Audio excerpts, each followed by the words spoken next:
Afinal, existe cangaceiro na Umbanda? Vem saber com a gente.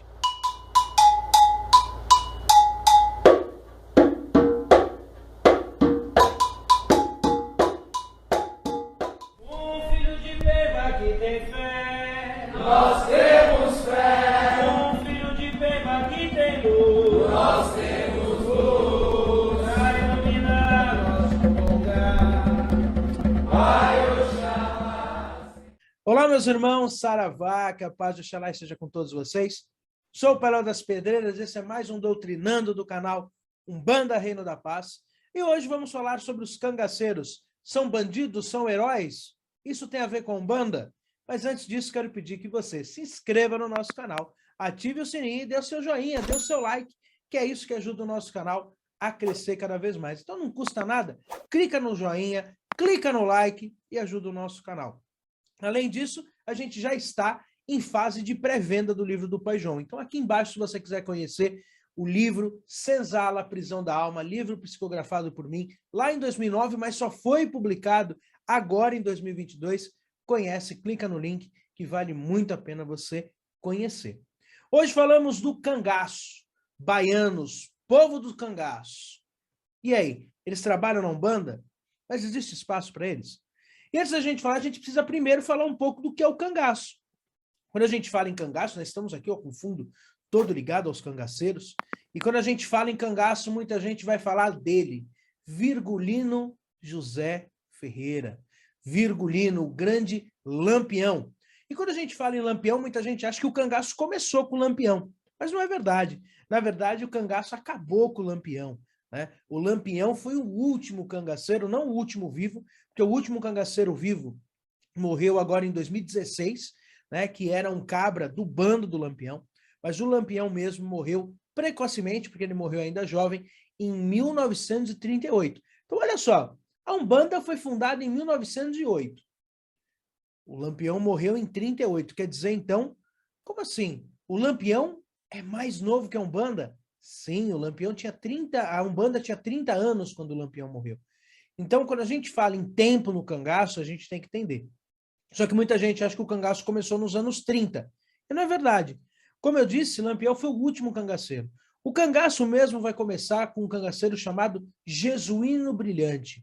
Jesuíno Brilhante, que nasceu mais precisamente, que eu anotei aqui a data, em 1844, 100 anos antes do Lampião. Né? O primeiro cangaceiro vem a surgir.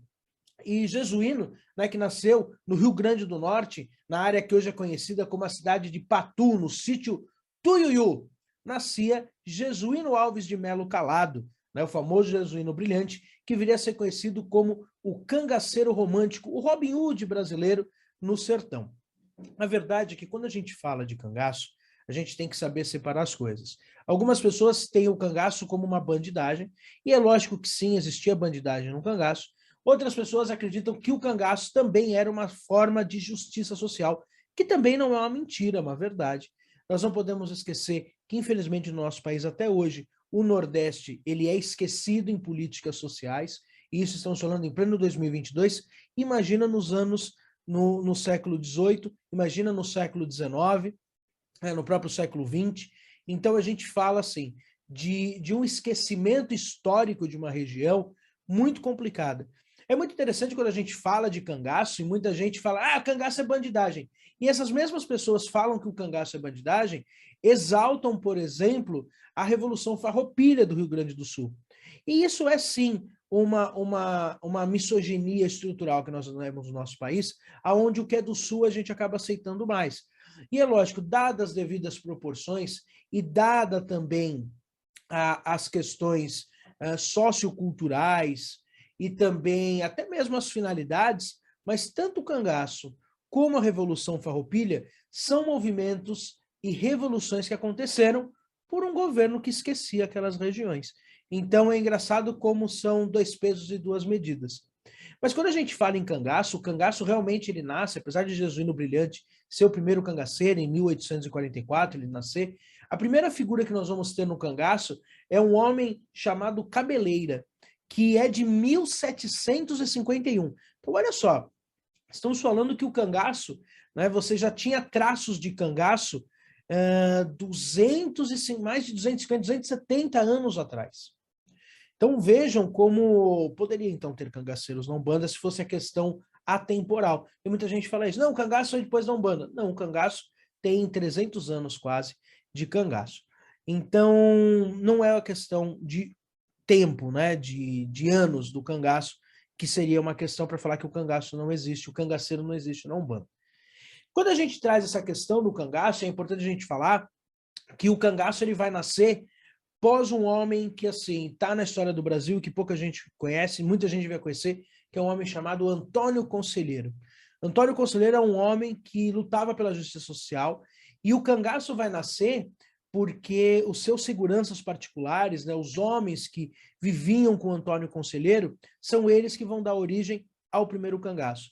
Né? Jesuíno Brilhante teve contato com o próprio Antônio Conselheiro, então daí que surgiria o cangaço como a gente conhece. Mas o que é importante quando a gente fala em questão de cangaço? Por que na Umbanda vai ter cangaceiro? Na Umbanda tem lugar para ter cangaceiro? É lógico que tem. Quando a gente vê esse discurso, né, e é um discurso meio complicado de, não, mas cangaceiro era bandidismo, né? Tem muita bandidagem com cangaceiro. Mas olha só, a Umbanda, em nenhum momento, a Umbanda quis trazer somente entidades que não tivessem suas dívidas kármicas. Eu já ouvi muita gente falando do pirata. Não, a Umbanda não pode ter pirata, porque o pirata era um cara que roubava, que pilhava. Mas olha só, a Umbanda tem padre inquisidor. A Umbanda tem barão do café, barão escravagista. A Umbanda tem dono de mercado de escravos.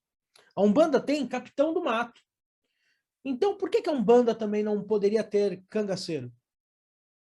Por que a Umbanda também não poderia ter qualquer outra pessoa de qualquer outra revolta?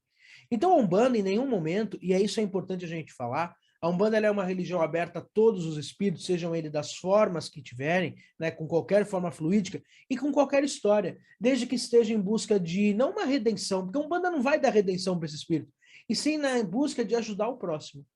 Então, a Umbanda cabe sim o cangaceiro, cabe sim o pirata, cabe sim o barão escravagista, como cabe sim também o escravizado, como cabe o índio, cabe o português que escravizou o índio, todos esses espíritos cabem na Umbanda, porque são espíritos que estão em busca de ajudar o próximo. São espíritos que, por mais que tenham tido uma vida complicada e até mesmo uma vida de criminalidade, hoje a sua vida não importa, e sim o seu trabalho espiritual. A gente não pode esquecer que assim, nós temos grandes espíritos que auxiliam na Umbanda, que têm histórias horrendas, tá? E que hoje estão na Umbanda, não como uma forma de redenção somente, como eu disse anteriormente, mas também na forma de querer ajudar o próximo. Então, cabe sim. Eu acho que falar que cangaceiro não cabe na Umbanda só por causa dessa bandidagem, sendo que nem todo cangaceiro era bandido, é uma forma sim ainda de estereotipar e é uma forma sim de diminuir ainda o povo nordestino. Mas aonde que surge o cangaceiro na Umbanda? O cangaceiro na Umbanda, ele vai surgir por volta dos anos 70. Antes disso, a gente até tinha algumas manifestações, mas muito menos. Mas é nos anos 70 que os cangaceiros vão entrar na Umbanda e começar a trabalhar. E aí as pessoas perguntam, pai Léo, mas da onde surge o cangaço na Umbanda? Né? O cangaço na Umbanda surge pela, vamos dizer assim, pela osmose, né? Pela implementação dos cultos nordestinos, do catimbó e da Jurema, principalmente o catimbó. No catimbó pernambucano, a figura do Lampião sempre foi muito importante, né? Lampião que era pernambucano, né? Que nasceu na cidade que agora eu acabei de esquecer o nome, nasceu em Serra Talhada, né? Nasceu naquela região, viveu a sua vida inteira no Nordeste inteiro, né? Morreu também, né? Apesar que não, Egito é Sergipe. Morreu em Sergipe, se eu não me engano, mas sempre viveu aquela região. Então, para o pernambucano, a figura do Lampião sempre foi muito importante.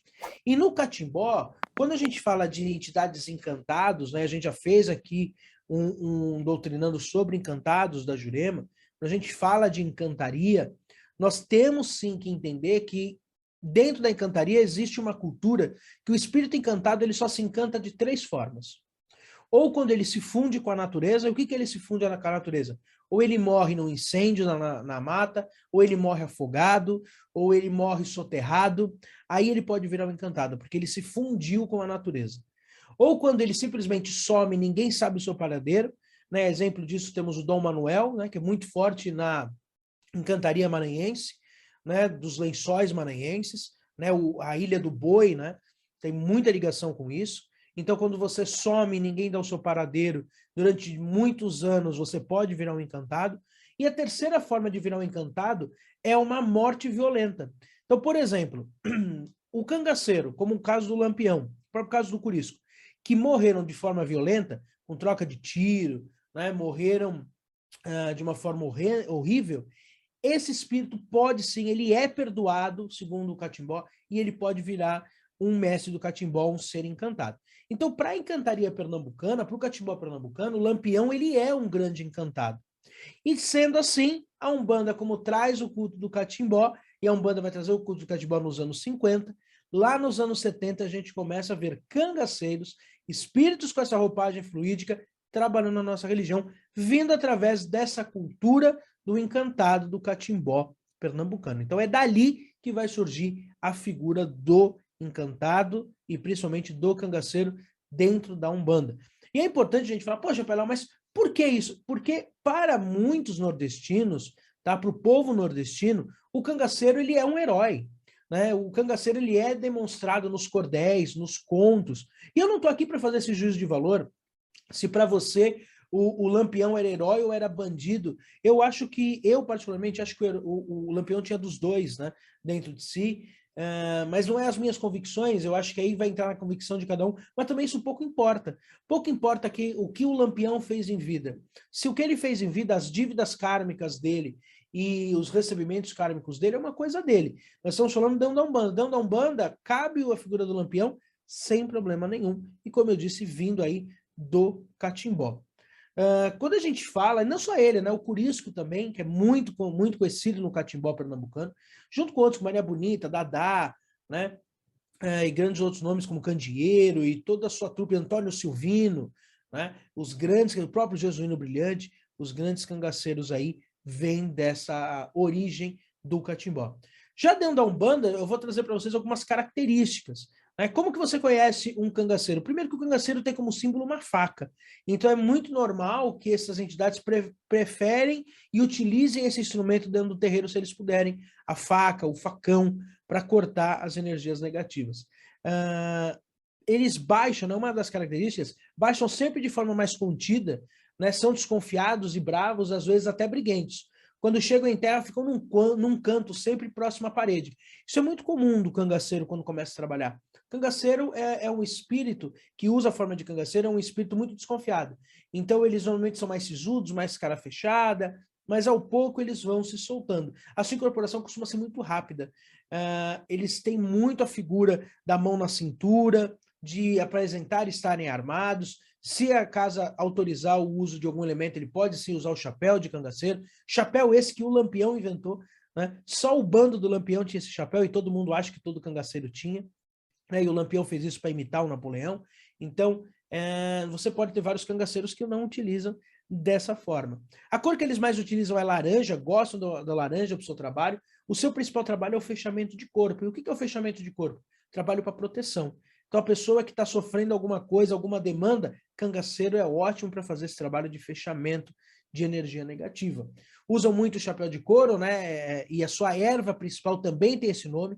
A erva que eles utilizam é uma erva chamada chapéu de couro. Ferramentas é o chapéu, o facão, o lenço.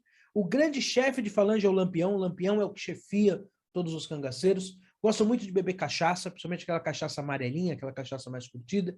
Fumam cigarro de palha ou charuto, é muito comum. Os orixás que eles mais são ligados é Xangô, Ogum e Iansã. Mas é muito comum a gente ter vários cangaceiros de Obaloaê também. É uma linha muito próxima deles. E a sua oferenda principal é a farofa com pimenta e dendê. Gostam de pimenta, gostam de dendê, gostam da comida do cangaço. Então eles gostam, é quase que um padê, né, feito para o cangaceiro. Muita gente fala que o cangaceiro está na esquerda, não necessariamente, você pode ter cangaceiros na direita também, não é necessariamente na esquerda, eles não são exus, cangaceiro é cangaceiro, eles fazem parte de uma falange dentro da linha de baiano, então o cangaceiro trabalha na linha de baiano, tudo bem que na sua casa pode ser em outra gira, mas é normal que trabalhem aí na mesma gira. E aí, como vocês sabem, a gente gosta de fazer aquele organograma, né? Lampião é o grande chefe dos cangaceiros, não tem uma linha definida, mas chefiam outros 7 cangaceiros, que são grandes chefes de linha, né? Antes de eu falar o nome deles, é interessante falar que no ponto riscado, é normal eles trazerem o chapéu desenhado, o facão, os elementos ligados aos orixás, e nós temos cangaceiro em todas as linhas. Por exemplo, na linha de Oxalá, o grande chefe é seu Zé do Cangaço. Zé do Cangaço é um cangaceiro da linha de Oxalá e chefiam vários cangaceiros com este nome. Maria Bonita trabalha já na linha de Iemanjá, também tem uma ligação com Iansã, mas a linha de Iemanjá, Dona Maria Bonita, é a grande falangeira. Na linha de Beji, de Cosme Damião, o grande cangaceiro mais conectado é seu Candeeiro. E temos vários outros cangaceiros nessa linha, cangaceiros que também podem trabalhar com cura, porque, sim, existiam médicos no cangaço, né? E Candeeiro era um deles. Na linha de Oxóssi temos seu Arvoredo, que também é um cangaceiro bem conhecido, que chefiam essas linhas, o cangaceiro com esse nome. Na linha de Xangô, o cangaceiro Labareda trabalha na linha de Xangô, sempre utilizando a energia do fogo, a energia, gosta da cor vermelha, da cor laranja também, sempre com essa energia. Já na linha de Omulu, temos o cangaceiro Azulão, que trabalha na linha de Omulu, cangaceiro também que trabalha aí com o desencarne, muito ligado à figura também do Padre Cícero, esses cangaceiros. E na linha de Ogum, temos o cangaceiro Sete Facadas, também é uma linha que trabalha dentro da linha do cangaço. Uma coisa importante quando a gente fala do cangaço é que normalmente onde tem um cangaceiro também tem um malandro.